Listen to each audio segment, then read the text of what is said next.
अस्सलाम वालेकुम dear students. आज हम करेंगे एक्सरसाइज 1.1 का question number 3। Solve the following questions bye completing square. ठीक है, अब हम कंप्लीटिंग स्क्वायर से क्वेश्चन से हमको सॉल्व करेंगे। तो सबसे पहले हम देखते हैं बच्चों कि कंप्लीटिंग स्क्वायर क्या होता है। आपको याद होगा बच्चों के प्रीवियस क्लास में हमने आपको बताया कि हमारे पास बायनोमियल का स्क्वायर जो है उसका एक फार्मूला होता है जिसको आपने 7th क्लास में आइडेंटिटी का नाम दिया। आइडेंटिटी 2 और 3 में आप देखते हैं कि आपके पास एक स्क्वायर होता है, जैसे फॉर एग्जांपल ये a प्लस बी का होल स्क्वायर है। इसको आप जब सॉल्व करते हैं तो आपके पास क्या आंसर आता है? ये आता है a square plus 2ab plus b square.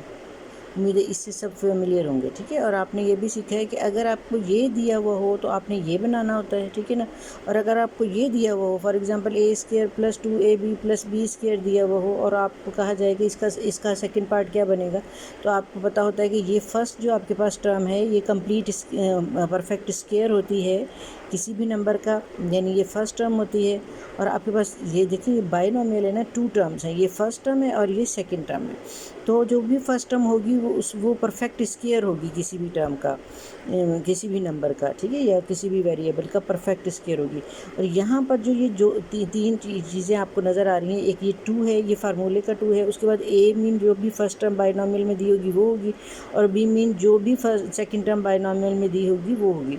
उसके बाद आपके पास थर्ड टर्म आ जाती है। थर्ड टर्म में आपके पास यहाँ पर जो सेकंड टर्म है बायनोमियल की उसी का परफेक्ट स्क्वायर मौजूद होता है। ठीक है, यानी वो किसका परफेक्ट स्क्वायर होता है वो स्क्वायर में, यहाँ पर स्क्वायर में लिखा होता है। अब आप इस यहाँ पर अगर हम देखें इसको, जब हम एक्सपेंड करते हैं तो ये होता है a का होल स्क्वायर प्लस 2ab, ये मल्टीप्लाई में होते हैं, प्लस b का होल स्क्वायर होता है। तो आप जब इसको बंद करती हैं तो इसकी सेकंड वाली साइड कैसे बनेगी? a प्लस बी का होल स्क्वायर, ये आपके पास होल स्क्वायर बन जाता है। ठीक है, अब आपको यहाँ से अंदाज़ा हो रहा होगा कि जब आप a plus b whole square को ओपन करती हैं तो आपके पास 3 टर्म्स आती हैं।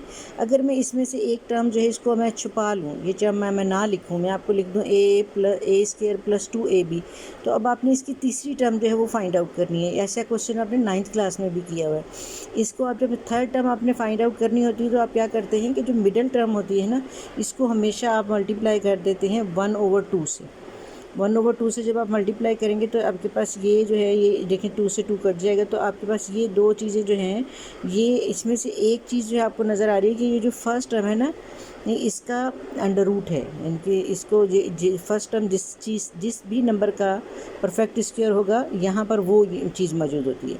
तो ये देखिए 2 फार्मूले का था वो हमने कैंसिल कर दिया। ये हमें पता चल गया कि ये फर्स्ट टर्म का जो है वो जिसका फर्स्ट टर्म परफेक्ट स्क्वायर है वो है। अब यहाँ पे बाकी जो बचेगा ये क्या होगा? ये वो होगा जो परफेक्ट स्क्वायर होगा। देखिए जैसे ये b बच गया, ये अब ये इसको हमने स्क्वायर कर दिया, तो ये b जो था b स्क्वायर जो था b का परफेक्ट स्क्वायर था। तो यानी दरमियान वाली चीज़ जो है इसमें से हम फाइंड आउट कर लेते हैं कि थर्ड टर्म जो है वो क्या है। इस तरह हमारे पास जब तीनों टर्म्स आ जाती हैं तो ये इसको हम बंद करते हैं तो ये आता है a प्लस बी का होल स्क्वायर। तो ये परफेक्ट स्क्वायर जो है हम बनाते हैं कि ये परफेक्ट स्क्वायर है। ठीक है, बिल्कुल इसी कॉन्सेप्ट पे अब हमने क्वेश्चन जो है उनको सॉल्व करना है। जैसे हमारे पास है 7x स्क्वायर, फर्स्ट क्वेश्चन है ये 7x square plus 2x minus 1 is equal to 0। अब आप कहेंगे कि ये 3 टर्म्स दी हुई हैं टीचर, अब इसको हमने ए परफेक्ट स्क्वायर इसी से बना लेते हैं। अभी थर्ड टर्म तो हमें मिसिंग नहीं, लेकिन ये थर्ड टर्म नहीं है। यहाँ पर हमने इसको राइट साइड पर लेकर जाना है और फिर इसको हमने कंप्लीटिंग स्क्वायर के ज़रिए इसको सॉल्व करना है। तो अब इसको स्टेप बाय स्टेप सॉल्व करेंगे। सबसे पहले हम क्या करेंगे, हम इस 7 को देखेंगे। ये 7 जो है नंबर, ये तो किसी का भी परफेक्ट स्क्वायर नहीं है ना, तो यहाँ पर हमारे पास 1 होना चाहिए ताकि जो वेरिएबल है इसको हम देखेंगे ये किसका परफेक्ट स्क्वायर है। तो इस 7 को हम फर्स्ट स्टेप में क्या करेंगे, रिमूव करेंगे। तो रिमूव करने के लिए हमें इसको डिवाइड करना पड़ेगा। यहाँ पर हम 7 से डिवाइड करेंगे। अब आपको पता है कि ये रूल है कि जब हम एक टर्म पे अप्लाई करें तो वो हर टर्म पे वो रूल अप्लाई होगा। अगर हम 7 को यहाँ पर डिवाइड करें तो हर टर्म के साथ हमें 7 जो है उसको डिवाइड करना पड़ेगा। तो जब हर टर्म से करेंगे तो ये यहाँ से कैंसिल हो जाएगा, तो ये हमारे पास आ जाएगा x स्क्वायर प्लस 2/7x हो जाएगा और माइनस 1/7 हो जाएगा, और ये जो है 7 0 से डिवाइड हो जाएगा तो ये 0 हो जाएगा। अच्छा, अब आप देखिए यहाँ पर हमारे पास ये जो चीज़ है, इससे अगली स्टेप पे हमने इसको दूसरी साइड पर ले जाना है, क्योंकि हमारे पास 2 टर्म्स होंगी तो हम तीसरी टर्म बनाएंगे ना। तो हम यहाँ से ये जो है 2/7x और इज इक्वल टू, ये जब उधर जाएगा तो 0 के साथ ये ऐड हो जाएगा, ये हो जाएगा 1/7। ठीक हो गया।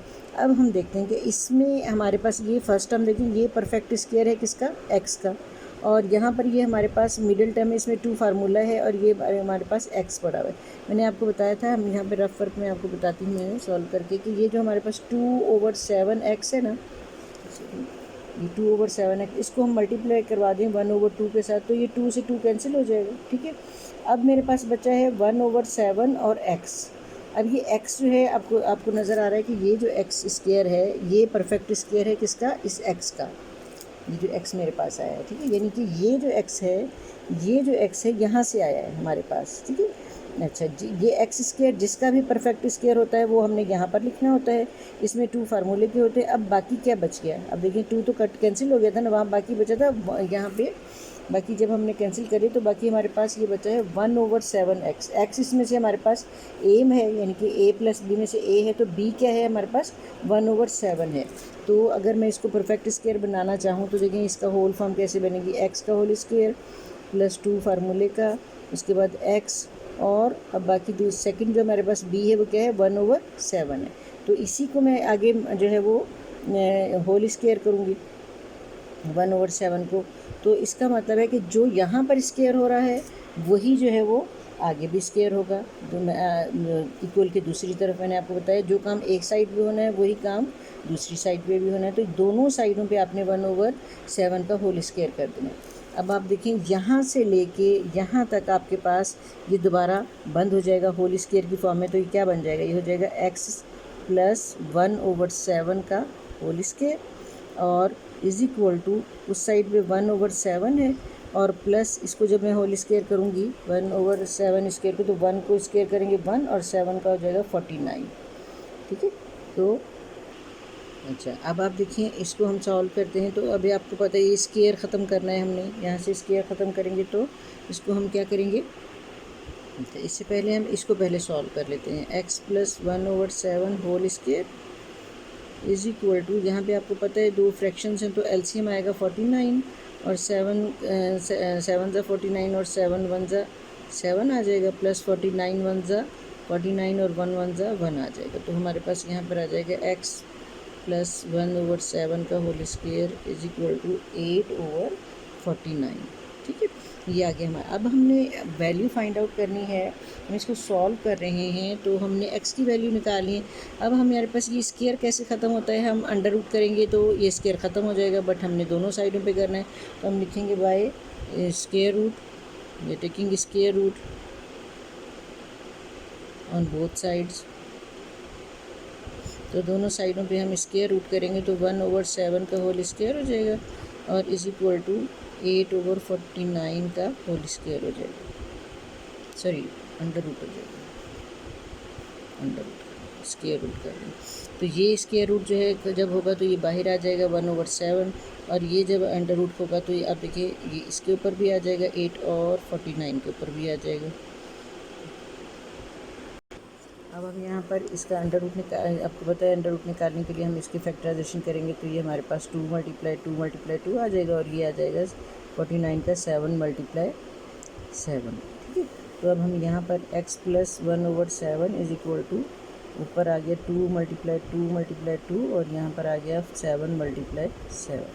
तो x + 1/7 इज इक्वल टू, जो पेयर बन जाता है वो आपको पता है बाहर आ जाता है, जो नहीं बनेगा वो अंदर रह जाएगा।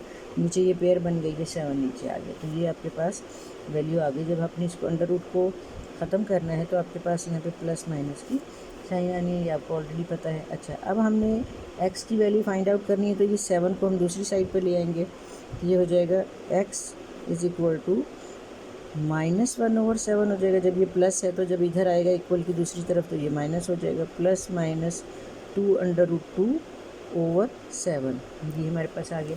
अब आप देखिए ये दोनों डिनोमिनेटर्स आर सेम, तो हम इनका एलसीएम ले सकते हैं। तो x इज इक्वल टू, हम इनका एलसीएम लेंगे तो 7 आ जाएगा, ये -1 हो जाएगा, प्लस माइनस 2√2 हमारे पास आ जाएगा। तो ये हमारा आंसर आ जाएगा। इट मीन्स कि हमारे पास सोल्यूशन सेट क्या आया, सॉल्यूशन सेट में अगर हम इसको लिखेंगे ये आ जाएगा -1 प्लस माइनस 2√2/7 और हमारे पास सॉल्यूशन सेट है। तो इस तरह फर्स्ट क्वेश्चन जो है बच्चों ये सॉल्व हो गया। उम्मीद है आपको समझ आ गई होगी। अब हम करेंगे क्वेश्चन नंबर 2।